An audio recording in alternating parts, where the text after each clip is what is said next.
all starts with your hub, and your hub is your website.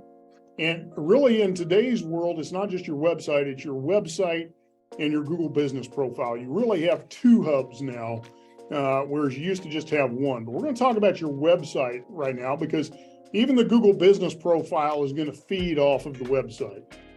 And so when we talk about your hub, it's the center of your ecosystem. Your website is where all the action happens.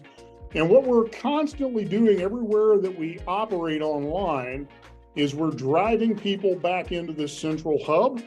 And then from the hub, we're driving them to connect with us in our social environments. And so it's a continual circular pattern that's taking place. So I put a piece of content out on Facebook, you come to my website. At my website, I point you to my LinkedIn or my YouTube.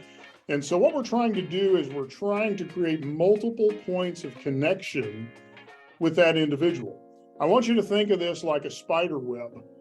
When that moth flies into the spider web, its hand gets stuck and it starts to flop around and the wing gets stuck and then the next wing.